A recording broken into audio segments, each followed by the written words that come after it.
Telangana assembly కాసేపట్లో ప్రత్యేకంగా సమావేశం కాబోతోంది.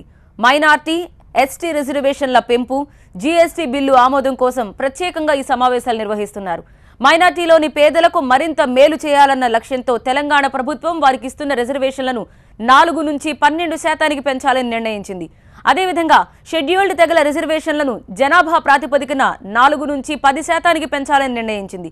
దీనికోసం కమిషన్లు వేసిన ప్రభుత్వం వారి నివేదికలను ఆమోదించింది. మంత్రివర్గ సమావేశంలో రిజర్వేషన్ల శాతాన్ని కూడా నిర్ణయించింది. ఇవాల్టి సమావేశంలో బిల్లును ఆమోదించి కేంద్రానికి పంపిస్తుంది.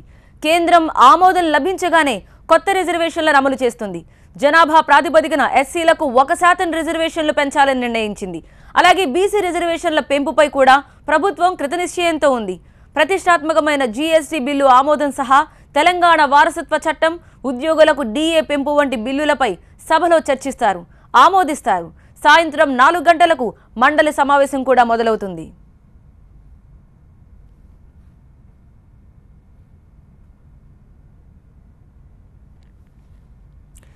తెలంగాణ అసెంబ్లీ సమావేశాలు మరి కాసేపట్లోనే ప్రారంభం కాబోతున్నాయి. మైనార్టీ, ఎస్టీ రిజర్వేషన్ల పెంపు, జీఎస్టీ బిల్లు ఆమోదం కోసం ప్రత్యేకంగా ఈ సమావేశాలు నిర్వహిస్తున్నారు. మైనార్టీలోని పేదలకు మరింత మేలు చేయాలన్న లక్ష్యంతో తెలంగాణ ప్రభుత్వం వారికి ఇస్తున్న రిజర్వేషన్లను 4% నుంచి 12% పెంచాలని నిర్ణయించింది. అదేవిధంగా షెడ్యూల్డ్ తెగల రిజర్వేషన్లను జనాభా ప్రాతిపదికన 4 నుంచి 10% పెంచాలని నిర్ణయించింది. దీనికోసం కమిషన్లు వేసిన ప్రభుత్వం వారి నివేదికల్ని ఆమోదించింది. మంత్రివర్గ సమావేశంలో రిజర్వేషన్ల శాతాన్ని కూడా నిర్ణయించింది. ఇవాల్టి సమావేశంలో బిల్లును ఆమోదించి కేంద్రానికి పంపిస్తుంది.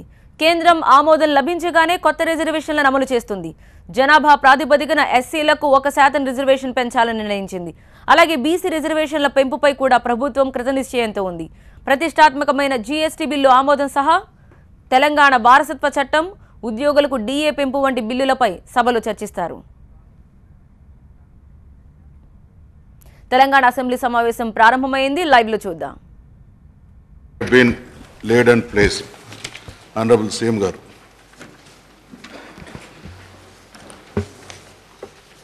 Adhyaksha,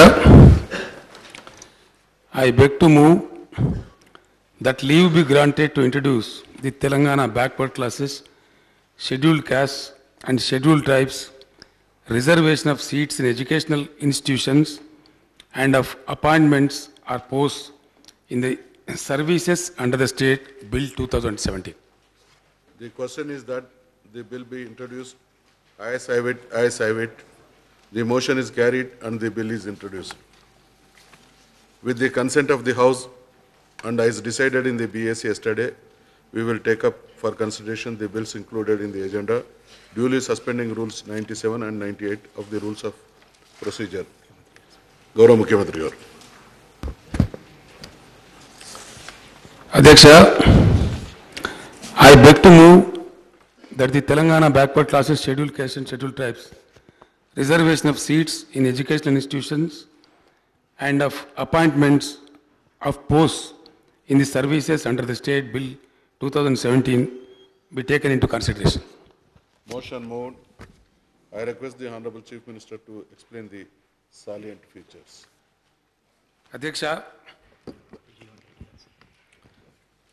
తెలంగాణ రాష్ట్రం సాధించుకోవడం ఒక చరిత్ర అయితే ఈరోజు శాసనసభలో మనం చేస్తున్నటువంటి చర్చకు స్వీకరించినటువంటి బిల్లు ప్రవేశపెట్టబడడం ఒక చరిత్రాత్మకమైన రోజు అని చెప్పి నేను అభివర్ణిస్తా ఉన్నాను. అధ్యక్ష, చాలామందికి తెలంగాణ రాష్ట్రమే ఏర్పాటు కాదు అనేటువంటి అవిశ్వాసం ఉండేది. ఒకవేళ రాష్ట్రం ఏర్పాటు అయినా చాలా ఒడిదుడుకులు ఉంటాయి, తెలంగాణ వాళ్ళు బాగా చేసుకోలేరు అనేటువంటి దాన్ని కూడా రాష్ట్ర ఏర్పాటు సందర్భంగా జరిగినటువంటి వాదోపవాదాలలో చర్చలలో విరివిగా తెలంగాణ వ్యతిరేక ప్రచారం కూడా చేయడం జరిగింది. అధ్యక్ష, తమకు తెలుసు, గౌరవ సభ్యులకు కూడా తెలుసు, సుమారు 11 సంవత్సరాల క్రితమే తెలంగాణ ఉద్యమం జరిగే సందర్భంలో మేము ఒక రాజకీయ పార్టీగా తెలంగాణ ఉద్యమ సంస్థగా తెలంగాణలో ఉండేటువంటి పేద వర్గాల ప్రజలకు హామీలు ఇవ్వడం జరిగింది. దాదాపుగా 150 నుంచి 200 సభలలో లక్షలాది మంది ప్రజలు పాల్గొన్న సభలలో కూడా నేను స్వయంగా ఈరోజు ప్రవేశపెట్ట ఈ రిజర్వేషన్ బిల్లు గురించి నొక్కి వక్కానించడం జరిగింది అధ్యక్ష. అంతేకాకుండా తెలంగాణ ఉద్యమాన్ని కన్ఫ్యూజ్ చేసే క్రమంలో కొన్ని మీడియా సెక్షన్స్ ప్రవేశపెట్టినటువంటి డిబేట్లలో కూడా అధమపక్షం ఒక 150 సార్లు నేను కుండ బద్దలు కొట్టినట్టుగా తెలంగాణ రాష్ట్రం వచ్చిన తర్వాత ఇది ఏ విధంగా సాధ్యమవుతుందో, ఏ విధంగా దీన్ని సాధిస్తామనే విషయాన్ని కూడా చాలా స్పష్టంగా చెప్పడం జరిగింది అధ్యక్ష. అధ్యక్ష, ఈరోజు మేము ప్రతిపాదిస్తున్నటువంటి గిరిజనులకు రిజర్వేషన్ కానీ, బీసీఈ వర్గాలకు రిజర్వేషన్ కానీ ఇవి కొత్త రిజర్వేషన్లు కావు అధ్యక్ష. ఆల్రెడీ ఈ రాష్ట్రంలో, ఈ దేశంలో చాలా రాష్ట్రాలలో అమలు చేయబడుతున్నటువంటివే. అమలు ఆల్రెడీ చేయబడుతున్నటువంటి రిజర్వేషన్లనే మేము ప్రజలకు ఇచ్చిన వాగ్దానం మేరకు పెంపు కోసం ఈరోజు ప్రతిపాదించి తమ ముందుకు, గౌరవ సభ ముందుకు రావడం జరిగింది అధ్యక్ష. అధ్యక్ష, కొన్ని సందర్భాలలో కొన్ని అవాస్తవాలు ముందుకు తెచ్చేటువంటి ప్రయత్నాలు జరుగుతూ ఉంటాయి. ఈ బిల్లు రావడంతో నేను చాలా స్పష్టంగా మనవి చేస్తా ఉన్నాను అధ్యక్ష, రాష్ట్ర ప్రజానీకానికి ఎవరు కన్ఫ్యూజన్ గురి కావాల్సిన అవసరం లేదు అధ్యక్ష. ఎన్నికల సందర్భంలో కూడా నేను 107 బహిరంగ సభలలో మాట్లాడడం జరిగింది. ఆనాడు రాష్ట్ర పార్టీ అధ్యక్షుడిగా మినిమం మేనిఫెస్టో చెప్పడం నా ధర్మంగా ఉంటుంది కాబట్టి అది నాకు బోరు కొట్టినప్పటికీ ఏ సభకు ఆ సభకు కొత్త కాబట్టి, వినే ప్రజలకు కొత్త కాబట్టి ఈ రిజర్వేషన్ల అంశాన్ని, ఈ రిజర్వేషన్లు చేస్తామనే అంశాన్ని నేను 107 సభలలో కుండ బద్దలు కొట్టినట్టు కూడా చెప్పడం జరిగింది అధ్యక్ష. ఆ చెప్పిన ధర్మిల మాకు చాలా స్పష్టమైనటువంటి, మాకు ఏ పార్టీతో అలయన్స్ కూడా లేదు, తమకు తెలుసు, ప్రజలందరికీ కూడా తెలుసు. స్పష్టమైనటువంటి మెజారిటీని ప్రజలు మాకు అందించడం జరిగింది. తద్వారా దీన్ని నెరవేర్చడం మా కర్తవ్యంగా మేము తలకెత్తుకోవడం జరిగింది అధ్యక్ష. దాని మీద గౌరవనీయులు మాజీ ఐఏఎస్ అధికారులైనటువంటి చెల్లప్ప గారు, తర్వాత సుధీర్ గారిని ఈ 2 విషయాల మీద, గిరిజనుల విషయంలో, ముస్లిం వర్గాల్లో ఉండే పేదల విషయంలో అధ్యయనం చేయమని చెప్పి 2 కమిషన్లు అపాయింట్ చేశాం అధ్యక్ష. కొన్ని పార్టీలు మాట్లాడినారు, ఏమైందండి టైం గడిచిపోతూ ఉంది, మీరు చేయడం లేదు, మేము కొన్ని గర్జనలు పెడదామని కూడా కొంతమంది మాట్లాడినారు అధ్యక్ష. అధ్యక్ష, ఇక్కడ ఒక విషయం ఉంది. సాంకేతికంగా 2 డిఫరెంట్ ఇండిపెండెంట్ కమిషన్లు దీన్ని అధ్యయనం చేసినప్పటికీ ఖచ్చితంగా మళ్ళీ సామాజిక వెనుకబాటు మీదనే, కులాల పేరు మీద, మతాల పేరు మీద రిజర్వేషన్లు ఇవ్వరు కాబట్టి, అందుకు రాజ్యాంగం కూడా అనుమతించదు కాబట్టి సామాజిక ఆర్థిక వెనుకబాటు మీదనే రిజర్వేషన్ ఇవ్వడం అనేది మన రాజ్యాంగంలో, మన దేశంలో కేంద్ర ప్రభుత్వం కానీ వివిధ రాష్ట్ర ప్రభుత్వాలు కానీ అవలంబిస్తున్న విధానం అధ్యక్ష. దానికి అవసరమైనటువంటి బీసీ కమిషన్ నియామకం చేసి ఈ 2 రిపోర్ట్లను కూడా వారికి అప్పగించి బీసీ కమిషన్ వారి యొక్క నివేదిక ఇచ్చిన తర్వాత చట్టబద్ధంగా సుప్రీంకోర్టు కోరిన విధంగా, రాజ్యాంగం డిమాండ్ చేసే విధంగా క్వాంటిఫైయబుల్ డాటా, అంటే గణించదగిన, లెక్కించదగినటువంటి డేటాతోని, ఇంపెక్కబుల్ డాటా అంటే అన్క్వశ్చనబుల్ డాటాతోని ఈరోజు ఈ నిర్ణయం తీసుకొని ఈ బిల్లు రూపంలో సభ ముందుకు రావడం జరిగింది అధ్యక్ష. అధ్యక్ష, ఈ సందర్భంలో నేను ఇంకో మాట కూడా మనవి చేస్తూ ఉన్నాను. ఎందుకు ఇట్లాంటి ప్రయోగం చేయాల్సి వస్తుందా ఉంది, ఈ బిల్లు ఎందుకు తీసుకురావాల్సి వస్తూ ఉందనే విషయం గౌరవ సభ్యులకు తమ ద్వారా తెలియజేయాల్సిన బాధ్యత నా మీద ఉంది. రాష్ట్ర ప్రజానీకానికి కూడా తమ ద్వారా, ఈ సభ ద్వారా తెలియాల్సినటువంటి అవసరం ఉంది అధ్యక్ష. కొత్త రాష్ట్రం ఏర్పడ్డ ధర్మిల చాలా విషయాలలో మార్పులు సంభవిస్తూ ఉంటాయి. ఆంధ్రప్రదేశ్ రాష్ట్రంలో మనం అంతర్భాగంగా ఉన్నప్పుడు గిరిజనులను 6% లెక్కించినారు. కానీ తెలంగాణ నేపథ్యంలో, తెలంగాణ జనాభాతో పోల్చి చూసినప్పుడు వాళ్ళ జనాభా 9.8%గా ఉంది అధ్యక్ష.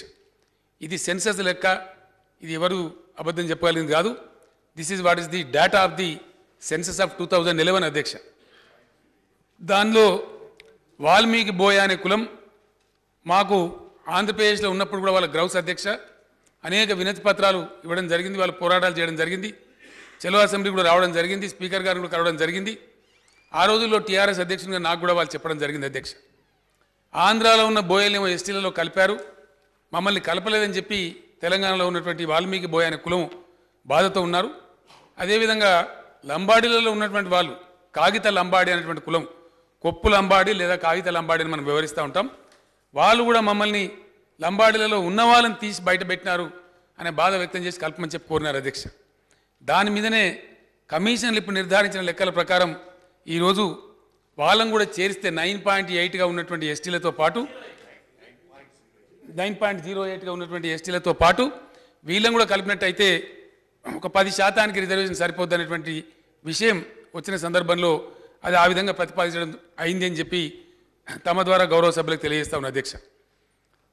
అధ్యక్ష, కొంతమంది చెప్తా ఉన్నారు కాంటెక్స్ట్ మారినప్పుడు, నేపథ్యం మారినప్పుడు తప్పకుండా మన రాష్ట్రానికి, తెలంగాణగా ఏర్పడ్డటువంటి ఈ రాష్ట్రానికి ఏది నేపథ్యం అవసరమో ఆ నేపథ్యంలో సవరణలు చేసుకోవడం అనేది మనకు ఆవశ్యకత ఏర్పడుతుంది.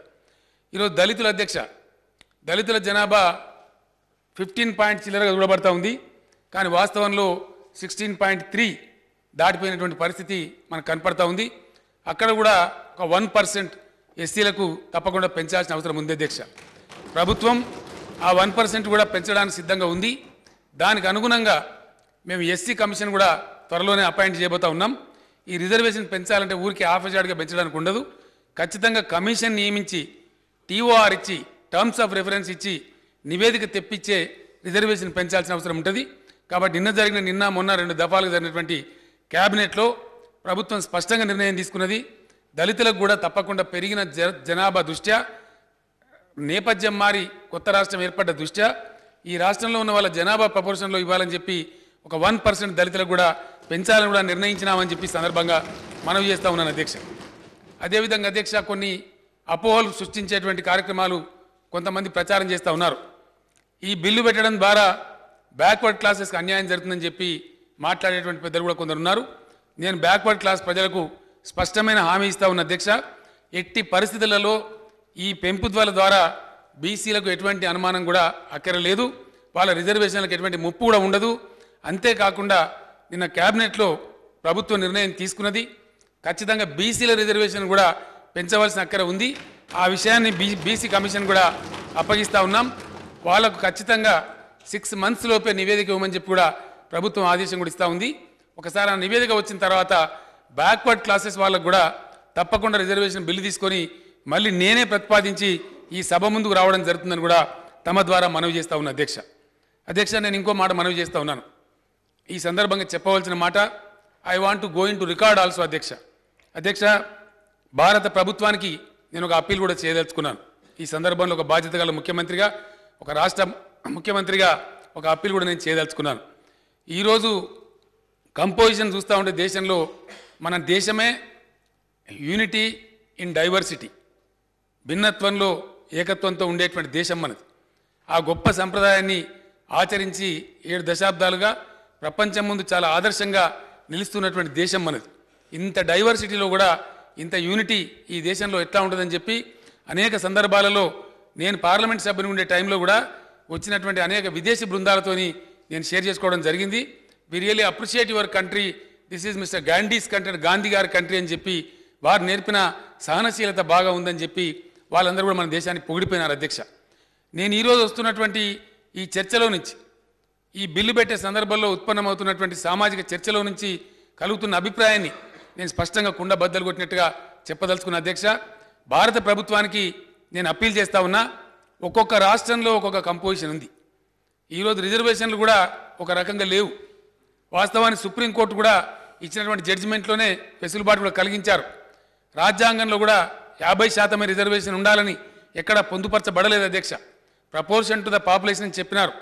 సుప్రీంకోర్టు ఇందిరా సహాని కేసులో 50% మించరాదు అని చెప్పినప్పటికీ అదే జడ్జిమెంట్లో వాళ్ళు కూడా చెప్పారు, నేను చెప్పినటువంటి క్వాంటిఫైయబుల్ డాటా ఉంటే, గణించదగినటువంటి డాటా అందుబాటులో ఉంటే, ప్రత్యేకమైన పరిస్థితులు ఉంటే ఇవ్వాలని చెప్పినారు. ఆ పరిస్థితులను అనుసరించే ఈరోజు నార్త్ ఈస్ట్లో 4 రాష్ట్రాలలో 80% గిరిజనులకు రిజర్వేషన్ అమలు చేస్తూ ఉన్నారు అధ్యక్ష. జార్ఖండ్లో 60% రిజర్వేషన్ గిరిజనుల కోసం అమలు చేస్తూ ఉన్నారు. తమిళనాడులో అన్ని కలిపి 69% రిజర్వేషన్ అమలు చేస్తూ ఉన్నారు. మహారాష్ట్రలో చెప్పగనో 52% రిజర్వేషన్ కూడా అమల్లో ఉంది.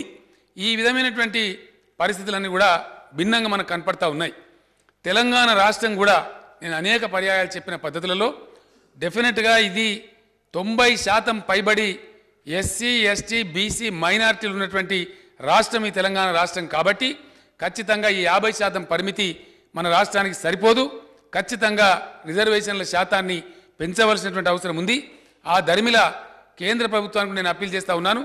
తమిళనాడు రూపంలోనే తమిళనాడు బిల్లును ఆనాడు ఉన్నటువంటి పివి నరసింహారావు గారి ప్రభుత్వం ఏ విధంగా అయితే 9th షెడ్యూల్లో పెట్టిందో మేము కూడా దీన్ని తీసుకొని వస్తాం కాబట్టి ఈరోజు పాస్ అయిన తర్వాత మా బిల్లును కూడా 9th షెడ్యూల్లో పెట్టాలని చెప్పి భారత ప్రభుత్వానికి నేను అప్పీల్ చేస్తా ఉన్నా అధ్యక్ష.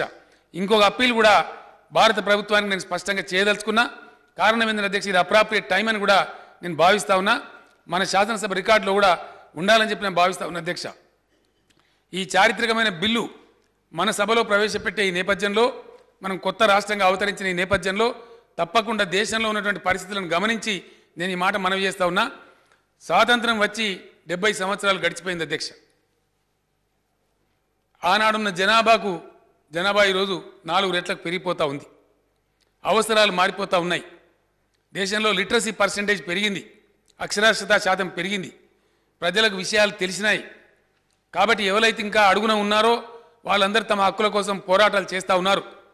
ఈ దేశంలో మన రాష్ట్రంలో కూడా నక్సలైట్ లాంటి ఉద్యమాలు వచ్చి సఫర్ అయినటువంటి స్టేట్ మనం. ఇంకా ఉద్యమం దేశంలో కొన్ని చోట్ల కొనసాగుతూ ఉంది. ఈ నేపథ్యంలో సామాజిక పరిణతితో ఆలోచన చేసి కేంద్ర ప్రభుత్వం రాష్ట్ర ప్రభుత్వాలకు వారి వారి కాంపోజిషన్ను బట్టి రాష్ట్ర ప్రభుత్వ పరిధిలో ఉండే ఉద్యోగ అవకాశాలు కానీ విద్యా అవకాశాలు కానీ రిజర్వేషన్ నిర్ణయించుకునే అటువంటి అధికారాన్ని కేంద్రం రాష్ట్రాలకి అప్పగించి తన విజ్ఞతను చాటుకోవాలని చెప్పి ఈ సందర్భంగా నేను అప్పీల్ చేస్తా ఉన్నా అధ్యక్ష. ఇది దేశ క్షేమం కోసం నేను చేస్తా ఉన్న అప్పీల్. ఇది ఏ వ్యక్తి గురించో ఏ పార్టీ గురించో ఎవరి గురించో కాదు అధ్యక్ష, రాజకీయాల కోసం కూడా ఉద్దేశించి కాదు. తప్పకుండా కేంద్రం విజ్ఞతతోనే ఆలోచన చేసి రాష్ట్రాలకే ఈ వెసులుబాటు కల్పించాలి. ఈ మాట ఈరోజు శాసనసభలో చెప్తా ఉన్న అధ్యక్ష. 23వ తేదీ నాడు ప్రధానమంత్రి గారు నీతి ఆయోగ్ సమావేశాన్ని కూడా పిలిచి ఉన్నారు. అక్కడ కూడా ఇంతే బోల్డ్గా, ఇంతకన్నా ఎక్కువ బోల్డ్గా భారత ప్రభుత్వానికి మెమోరాండం ఇచ్చి మరీ నేను అప్పీల్ చేస్తాను కూడా మనవి చేస్తా ఉన్నాను అధ్యక్ష. ఎందుకంటే ఏ రాష్ట్రానికి ఆ రాష్ట్రానికి స్వేచ్ఛ ఉంటే వారి వారి సామాజిక స్వరూపాన్ని బట్టి వారి అవసరాలను బట్టి వారి నిర్ణయాలు తీసుకునే పరిస్థితి ఉంటే చాలా బాగుంటుంది. కాబట్టి 70 సంవత్సరాల స్వతంత్రం అనుభవించిన తర్వాత డెమోక్రసీలో మెచ్యూరిటీ లెవెల్స్ పెరగాలి అధ్యక్ష. ఆ మెచ్యూరిటీ లెవెల్స్ పెరిగి విజ్ఞతతో ప్రవర్తించి కేంద్ర ప్రభుత్వం అటువంటి మంచి నిర్ణయం తీసుకుంటుందని నేను అనుకుంటా ఉన్నాను. కొంతమంది ముఖ్యమంత్రులతో కూడా 23rd లోపే మాట్లాడి నాతో పాటు వాయిస్ జాయిన్ చేసే సీఎంలతో కూడా ఈ మాట మాట్లాడిస్తాను కూడా ఈ సందర్భంగా మనవి చేస్తూ, దయచేసి మళ్ళా ఒకసారి నేను మనవి చేస్తా ఉన్న అధ్యక్ష, త్వరలోనే టీఓఆర్ ఇచ్చి ఉన్నాం. బీసీ కమిషన్ ఆల్రెడీ ఉంది. ఎస్సీ ఎస్టీ కమిషన్ మనకు ఒకటే ఉంది. మనం అమెండ్ చేసి ఎస్టీ కమిషన్ వేరు చేసుకుందామని ఆలోచించుకునే అవసరం ఉంది.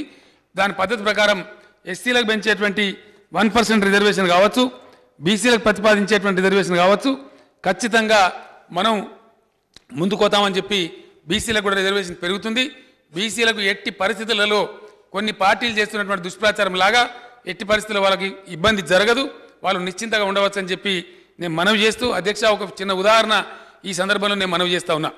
ఇదే శాసనసభలో మనం యునానిమస్గా తీర్మానం చేసినాం. మన రాష్ట్రంలో మనం ఆంధ్రప్రదేశ్గా ఉండే సమయంలోనే మరి మాదిగ వర్గానికి చెందినటువంటి మిత్రులు పెద్ద ఎత్తున ఉద్యమాలు చేసినారు. ఆ ఉద్యమానికి బాగా సామాజిక ఆదరణ కూడా లభించింది. మొత్తం రాష్ట్రమే వాళ్ళకి సహకరించింది. ఉవ్వెత్తిన ఉద్యమం ఎగిసిపడ్డది. మరి ఆనాడు ఉన్నటువంటి రాష్ట్ర ప్రభుత్వం, ఆంధ్రప్రదేశ్ రాష్ట్ర ప్రభుత్వం వర్గీకరణ చేసి కొంతకాలం పాటు అమలు కూడా చేయడం జరిగింది. కానీ ఢిల్లీలో పోయి అది స్టక్ అయిపోయినటువంటి పరిస్థితి మనం చూస్తూ ఉన్నాం. ఇందాక నేను మనవి చేసింది అధ్యక్ష, వర్గీకరణ కానీ రిజర్వేషన్ కానీ రాష్ట్రాలకే వెసులుబాటు ఇవ్వాలని కేంద్ర ప్రభుత్వాన్ని నేను ఎందుకు అప్పీల్ చేస్తూ ఉన్నా అంటే, ఈరోజు వర్గీకరణ కోసం మనం పోరాటం చేస్తూ ఉన్నాం. తెలంగాణ రాష్ట్రమైన తర్వాత కూడా ఇదే శాసనసభలో వర్గీకరణ కోసం మనం రిజల్యూషన్ చేసి పంపించున్నాం. మన చిత్తశుద్ధిని కూడా చాటుకున్నాం. నేను ఉప ముఖ్యమంత్రి కడియం శ్రీహరి గారు ప్రత్యేకంగా కూడా ప్రధానమంత్రి గారిని కలిసి అప్పీల్ కూడా చేయడం జరిగింది, పలు సందర్భాల్లో కోరడం జరిగింది. కానీ ఆ అంశం అక్కడ స్టక్ అయి ఉంది. ఎందుకంటే కొన్ని రాష్ట్రాలు వాళ్ళకి ఇష్టం లేదు. అందుకోసమే కేంద్రం విజ్ఞతతోని ప్రవర్తించి ఇటువంటి అంశాలు వెసులుబాటు రాష్ట్ర ప్రభుత్వాలకే వదిలివేసినట్టయితే దేశంలో ఘర్షణాత్మక వైఖరి తప్పేటువంటి అవకాశం ఉంటుంది. మంచి సాంప్రదాయంలో డెమోక్రాటిక్గా ఎవరి అవసరాల దృష్ట్యా, ఏ రాష్ట్రం యొక్క సామాజిక స్వరూపం దృష్ట్యా వాళ్ళు అక్కడ చేసుకునేటువంటి అవసరం ఉంటుంది కాబట్టి ఆ ప్రకారము చేయాలని చెప్పి నేను కోరుతా ఉన్నా అధ్యక్ష.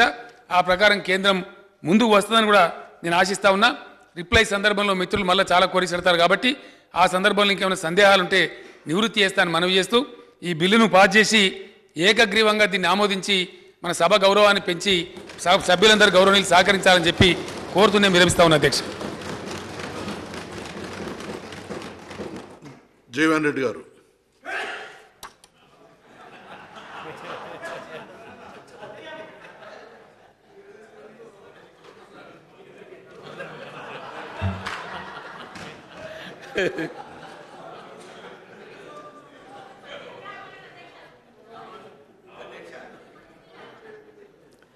అధ్యక్ష, గౌరవ ముఖ్యమంత్రి గారు ముఖ్యంగా బలహీన వర్గాలకు చెందినటువంటి బీసీఈ గ్రూప్ ఏదైతే ముస్లింలలో సామాజికంగా ఆర్థికంగా వెనుకబడ్డటువంటి ఒక వర్గాలకు ఇంతవరకు అమలవుతున్నటువంటి యొక్క 4% రిజర్వేషన్ను 12% రిజర్వేషన్ పెంచే విధంగా, అట్లాగే ఎస్టీ గిరిజనులకు ఏదైతున్నదో ప్రస్తుతం అమలవుతున్నటువంటి ఒక 6% వారి జనాభా ప్రాతిపదికన 10% పెంచే విధంగా మరి ప్రభుత్వం చర్యలు చేపడుతున్నట్టు పేర్కొనటం, మరి ఈరోజు వారు సభలో బిల్లు ప్రవేశపెట్టడం జరిగింది అధ్యక్ష. అంటే వాస్తవంగా ఇవాళ ఈ ముస్లిం మైనారిటీ వర్గాలకు సంబంధించి ఈ రిజర్వేషన్ కల్పన గురించి రాజకీయ పార్టీలు అన్నీ కూడా ఒక స్పష్టత రావాల్సినటువంటి ఒక ఆవశ్యకత ఉన్నది. గౌరవ ముఖ్యమంత్రి గారు పేర్కొన్నట్టు ఇది మతపరంగా కల్పించేటటువంటి ఒక రిజర్వేషన్ కాదు. బేసికల్లీ ఏ విధంగా మన హిందువులలో సామాజికంగా ఆర్థికంగా వెనుకబడ్డటువంటి ఒక వర్గాలు ఉండడం జరిగిందో ఆనాడు వారిని గుర్తించి వారికి రిజర్వేషన్ ఫలాలు అందించగలిగినట్టయితే వారు ఆర్థికంగా ముందుకు పోగలుగుతారనేటువంటి ఒక భావనతోని రిజర్వేషన్ సౌకర్యం కల్పించడం జరిగిందో, మళ్ళీ ఈ ముస్లింస్లలో ఉండేటటువంటి ఒక సామాజికంగా ఆర్థికంగా వెనుకబడ్డటువంటి ఒక వర్గాల వారికి కూడా ఆ రిజర్వేషన్ ఫలాలు అందించగలిగినట్టయితే వారు కూడా ముందుకు పోయేటటువంటి ఒక అవకాశం ఉంటుందని చెప్పని మరి ఆనాడు 2004లో కాంగ్రెస్ పార్టీ ప్రభుత్వ హయాంలో మరి గౌరవ ముఖ్యమంత్రి రాజశేఖర రెడ్డి గారు ఏదైతుందో దీన్ని 5% కల్పించాలని చెప్పని భావించటం, తదనుగుణంగా చట్టం చేసినప్పటికీ మరి న్యాయస్థానాలలో ఈ 50% మించకూడదు అనేటువంటి ఒక సమస్య వచ్చినప్పుడు దాన్ని 4% కుదించుకొని ఇవాళటి కూడా ఈ 4% ఈ రాష్ట్రంలో ఇవాళ ముస్లింలలో ఉండేటటువంటి ఒక సామాజిక వెనుకబాటుతనానికి గురైనటువంటి వర్గాల వారికి అందించడం జరుగుతుందో అది కాంగ్రెస్ పార్టీ చేపట్టినటువంటి ఒక ఘనత అని చెప్పక తప్పదని చెప్పంటున్నాను అధ్యక్ష. ఇది కేవలం విద్యా ఉద్యోగులలోనే కాదు అధ్యక్ష, రాజకీయాలలో కూడా ఇలా స్థానిక సంస్థల్లో ఇలా గ్రేటర్ హైదరాబాద్ నగరానికి చెందినటువంటి కార్పొరేషన్ ఎన్నికల్లో వాస్తవంగా బలహీన వర్గాలకు రిజర్వేషన్ చేయబడ్డటువంటి స్థానాలలో 50% ముస్లిం మైనార్టీలు పోటీ చేసి గెలవగలిగేటటువంటి అవకాశం లభించింది అంటే అది కేవలం కాంగ్రెస్ పార్టీ ఆనాడు వీళ్ళ ముస్లింలో ఉండేటటువంటి ఒక సామాజిక వెనుకబాటుతనానికి గురైనటువంటి వారిని మరి బలహీన వర్గాల్లో చేర్చడంతోనని నేను మనం చేస్తున్నాను అధ్యక్ష. దయచేసి కొన్ని రాజకీయ పార్టీలు వారు రాజకీయ దృక్పథంతో ఒక మతతత్వం ఒక మత కోణంతో ఏదైతుందో మరి ఏ విధంగా రాజకీయ లబ్ధి పొందగలుగుతామనేటువంటి ఒక భావన కావచ్చు అధ్యక్ష. దాన్ని కేవలం ఒక మత కోణంతోనే చూడడం అనేది ఇది సరైనది కాదు అధ్యక్ష అని చెప్పంటారు. We have to come out of the politics, we have to come out of the politics. వీళ్ళ ముస్లిం సమాజంలో ఆర్థికంగా సామాజికంగా ఎంత వెనుకబడి ఉన్నారు వారు, నిజంగా దళితులతో సమానంగా వెనుకబడ్డ వర్గాలు ఉన్నాయనంటే ఇవాళ ముస్లిం మైనార్టీలోని కొన్ని తెగలు, నాట్ ఆల్. ఇవాళ దయచేసి గమనించాల్సింది ఆనాడు ఈ బీసీఈ రిజర్వేషన్ కేటగిరీ అమలుకు తెచ్చినాడు ఏదైతే అధ్యక్ష, ఇది యావత్ ముస్లింలకు కల్పించిన రిజర్వేషన్ కాదని మనం చేస్తున్నాం అధ్యక్ష.